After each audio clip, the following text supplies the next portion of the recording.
Welcome to very interesting episode of రామోయిజం to the point. ఇవాళ 100 కోట్లలో ఎన్ని సున్నాలు ఉంటాయో చెప్పడం కూడా చాలా కష్టం. కానీ 100 కోట్లు చాలా సర్వసాధారణం అయిపోయింది ఇప్పుడు తెలుగు సినిమాల బడ్జెట్కి. కానీ 100 రూపాయల్లో కూడా సినిమా తీయచ్చు అని చెప్పే రామ్ గోపాల్ వర్మ గారు 100 కోట్ల సున్నాల గురించి, అవి ఆ డబ్బులు దాచుకునే బీరువాల గురించి ఏం చెప్తారో తెలుసుకుందాం ఇవాళ రామోయిజంలో. సార్ స్వాగతం.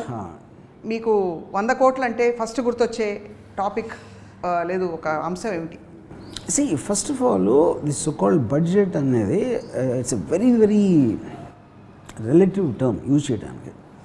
బిగ్ బడ్జెట్, లో బడ్జెట్, స్మాల్ బడ్జెట్ అన్నీ దర్ ఆల్ అంటే ఒక టర్మ్స్ ఇవి. ఫర్ ఎగ్జాంపుల్ బడ్జెట్ 2 పాయింట్స్ ఉంటుంది. ఒకటి, మీరు తీయదలుచుకుంది ఎంత తక్కువలో తీయచ్చు అనేది ఒక ఆలోచన. ఓకే.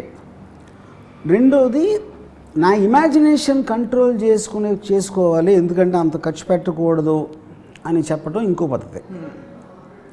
మూడోది ఏమంటారు, లీప్ ఆఫ్ ఫెయిత్. ఇప్పుడు ఏంటి, మీరు ఎప్పుడైనా మామూలుగా మీరు ఒక ప్రోడక్ట్ తయారు చేస్తున్నప్పుడు ఈ సినిమా ఎంతమంది చూడటానికి వీలు ఉంటుంది అని ఒక బేసిక్ క్యాలిక్యులేషన్ ఏదో ఉంటుంది. అది ఎలా మెజర్ చేస్తారు? ఒక స్టార్ అంతకుముందు చేసిన అవ్వచ్చు, లేకపోతే ఆ టైప్ సినిమా కామెడీ. సపోజ్ మీరు ఆ మధ్యన జాతిరత్నాలు పెద్ద హిట్ అయింది. కామెడీ సినిమా పెద్ద హిట్ అయితే ఇంత చేస్తుంది అనుకుంటే అదొక బెంచ్ మార్క్ కింద పెట్టుకుని దానికి 20% 30% తక్కువ వడెవర్ ఏదో ట్రై చేస్తారు. ఒకటి.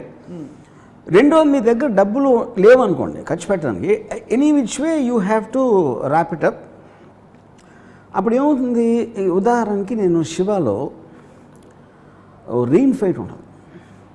ఆ రెయిన్ ఫైట్కి నేను వీనస్ స్టూడియోలో ఆల్రెడీ ఎగ్జిస్టింగ్ స్ట్రీట్ ఉంది, ఆ స్ట్రీట్లో కొంచెం మార్పులు చేసి చేద్దామని అనుకుంటే ప్రొడ్యూసరు బాగా ఖర్చు ఎక్కువైపోతుంది చూడ 50,000 అంటున్నాడు ఆ డైరెక్టరు అది అని. నేనేమన్నానంటే ఇప్పుడు 50,000 అయిందా, 20,000 అయిందా, 1,00,000 అయిందా పాయింట్ కాదు, అసలు ఇది మనకు అవసరమా కాదని ఆలోచించాలి. ఏంటి, హీరోని కొట్టడానికి వచ్చారు, హీరో వాళ్ళని కొట్టి పంపించాడు, ఇదే కదా కంటెంట్. మీరు సేమ్ థింగ్ రూమ్లో కూడా తీసి కదా. అవును, రూమ్లో తీసినా మీకు స్టోరీ మారదు.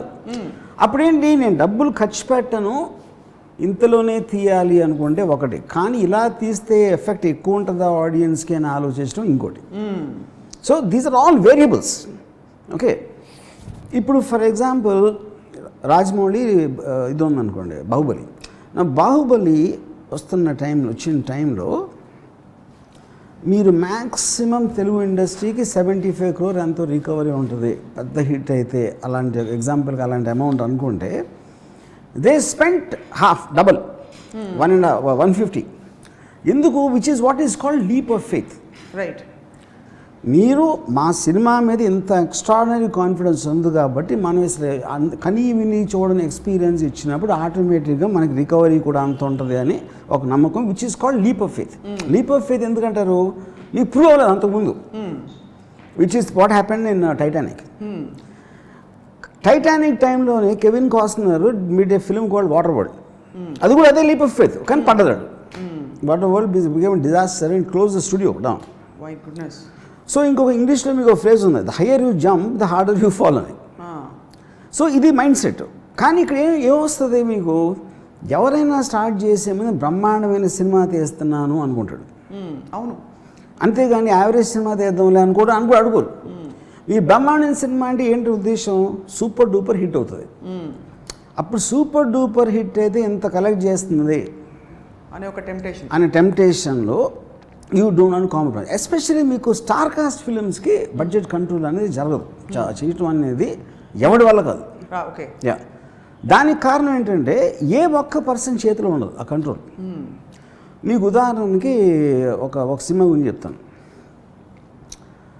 బాగా ఎక్కువైపోయినారు, పెద్ద వెరీ బిగ్ స్టార్ మన తెలుగులో. రైట్. ప్రొడ్యూసర్ వచ్చి డైరెక్టర్ ఒక సాంగ్ ఎక్కడో తీద్దాం, లడాఖ్లో ఎక్కడో సాంగ్ తీయను. ప్రొడ్యూసర్ వచ్చి ఇప్పటికే చాలా ఎక్కువైపోయిందండి, మనం చూసుకోవాలని. ఏంటి ఎక్కువైందంటే కదా, ఆ సాంగ్ తీయడానికి ప్రొడక్షన్ మేనేజర్లు 1,75,00,000 అవుతుందని చెప్తున్నారు. అంత అవసరమా ఇప్పుడు అది? అంత ఎందుకు అవుతుంది అని చెప్పి డైరెక్టర్ ఏదో పేపర్ మీద కొన్ని ఇది రాసి ఒక 90లో అయిపోతుంది, 1 కోటి లోపల అయిపోతుంది, మీరు వరి అవ్వద్దు అని చెప్పాడు. చెప్తే వీళ్ళు సరే ఇంకేం చేస్తాను ప్రిపరేషన్ స్టార్ట్ చేస్తే కొరియోగ్రాఫరు రాజీవ్ సుందరం నడిపారు హీరోకి ఒక హాలీవుడ్ వీడియోలో పెట్టాడు, మ్యూజిక్ వీడియో. ఇలా చేద్దాం, హీరో ఏమో ఫ్యాంటాస్టిక్ అని మెసేజ్ పెట్టాడు. ఈ స్క్రీన్ షాటు డైరెక్టర్కి ప్రొడ్యూసర్కి పంపాడు కొరియోగ్రాఫర్. ఇప్పుడు స్టార్ ఏమో ఫ్యాంటాస్టిక్ అన్నాక మీరు అంత వద్దండి ఎక్కువ అవుతుందని చెప్పలేడు కదా. అవును, అదొకటే. రెండోది ఏమవుతుంది, ఎప్పుడైతే ఫ్యాంటాస్టిక్ అన్నాడో ఈ డైరెక్టర్ ఏం చెప్పాడంటే ప్రొడ్యూసర్కి, సార్ మీరు చాలా ఎక్కువ అనుకుంటున్నారు ఇది ఈ కాస్ట్, కానీ ఇంత గొప్ప సాంగ్ వచ్చిందంటే మనకి రిపీట్ ఆడియన్స్ వస్తారు. అది ఒకసారి చూసేవాడు 2 సార్లు 3 సార్లు చూస్తాడు. సో మనకి 3 రెట్లు రెవెన్యూ వస్తుంది. మీరు అది ఆలోచించట్లా. It's not a bad in thought provided it works. అది తెలియదు కదా మనకి. Yeah correct. సో అని చెప్పేసి ఫైనల్గా సరే ఓకే ఇలా చేద్దాం, దానికి 200-300 డాన్సర్లు కావాలి. డాన్సర్లు సరే అయిపోయింది. డాన్సర్ తర్వాత ఏం లేదు, మన ఇంత ఖర్చు పెట్టి అక్కడ వెళ్ళి లదాఖ్లో తీసామంటే ఫోర్గ్రౌండ్ ఉన్న వాళ్ళందరూ కొంచెం మొహాలు బాగుండి హైట్ గీటు కలర్ బాగుండాలి. బాంబే నుంచి మోడల్స్ తెప్పించాలి, అట్లీస్ట్ ఫ్రంట్ పేర్లో నుంచో పెట్టడానికి. వాళ్ళు చాలా ఎక్స్పెన్సివ్, వాళ్ళు మళ్ళీ ఫ్లైట్లో వస్తారు. ఇవన్నీ చేసి తర్వాత నేను బట్టలు కుట్టించడానికి చెన్నైలో కుట్టిస్తామంటే కొరియోగ్రాఫరు హైదరాబాద్లో అయితే 1/3లో అయిపోతుందండి, వాళ్ళకి ఏదో లింక్స్ ఉంటాయి అందుకని వాళ్ళు అడుగుతారు అని ఎవరో చెప్పారు ప్రొడ్యూసర్. సరే మేము హైదరాబాద్లో కుట్టిస్తామంటే కుట్టించండి, మనకి మెజర్మెంట్స్ కాడే రాకపోతే నా పూచి కదా అని. అప్పుడు ఎవరు తీసుకుంటారు డెసిషన్? ప్రొడ్యూసర్ ఏం తెలుస్తుంది? యా. ఇప్పుడు ఏంటి ఐరన్, ఇదంతా స్టార్ కూడా తెలీదు. స్టార్ మ్యాక్సిమం ఏమన్నాడు, ఫ్యాంటాస్టిక్ అన్నాడు, అంతకు మించి స్టార్ కూడా ఏమీ తెలియదు. ఇవన్నీ ఇక్కడ జరిగాయి. ఫైనల్గా ఇంకా 25 పెరిగి ఇది పెరిగి అది పెరిగి మొత్తం అంతా కలిసి ఫైనల్ బిల్లు 3,70,00,000 ఆ సాంగ్కి. 3,70,00,000 అయితే డిస్ట్రిబ్యూటర్స్ ఫస్ట్ ఆ పాట తీశారు. అంటే అంత బ్యాడ్గా ఉంది. కానీ ఇది ఎవరు తప్పన్నా నాకు చెప్పండి, ఎవరిదే కాదు. హోప్లో మీరు ఖర్చు పెట్టారు. డైరెక్టర్ ఏమో రిపీట్ ఆడియన్స్ వస్తుందని నమ్మాడు. తన మాత్రం ఎందుకు తీస్తాడు? పాట బాగాలేదని తనకు తెలుస్తుందా? ఎవరికి తెలియదు అది రిలీజ్ అయ్యే వరకు. యూనో. సో ఇప్పుడు సపోజ్ హీరో దగ్గరికి వెళ్ళి డబ్బులు ఎక్కువైపోతుందని ఒక స్టార్ దగ్గర ఏ ప్రొడ్యూసర్ అనడం. ఎందుకంటే అది ఎలా ఉంటుందంటే నీకని ఈ సినిమా మీద నమ్మకం లేదనిపిస్తుంది. యా, మీరు అసలు వెళ్ళటమే చేతులు కట్టుకుని వెళ్ళారు. మీకు డేట్లు ఇస్తే చాలు మేము రుణపడి ఉంటాం లైఫ్ అంతా అన్న టైప్లో మీరు వెళ్ళినప్పుడు అది ఏ విధంగా అవుతుంది? అదే you know. So I do not blame any of them. Right. ఎందుకంటే వర్కౌట్ అయినప్పుడు, ఇప్పుడు బాహుబలి వర్కౌట్ అయినప్పుడు మనది ఎందుకు అవ్వదు అనేది ఒక అది ఫండమెంటల్ థాట్. ఇప్పుడు నాకు తెలిసిన మొత్తం ఇండియాలో only person who understands this is Aamir Khan. Budget. ఎందుకంటే ఆమిర్ ఖాన్ తన స్టార్డమ్ ఒక కాంపోనెంట్, తర్వాత సినిమాకి ఎంతకాలం అంతే ఖర్చు పెడతాడు. ఇప్పుడు గజనీ సినిమా అంత సూపర్ డూపర్ హిట్ అయ్యాక next cinema Taare Zameen pay ఏదో క్లాస్ రూమ్లు చిన్న ఇళ్ళు దాంట్లో తీసాడు. ఆమిర్ ఖాన్ ఉన్నట్టు సినిమాలో that is additional question. Right. అప్పుడు మీకు రియలిజం ఉంటుంది.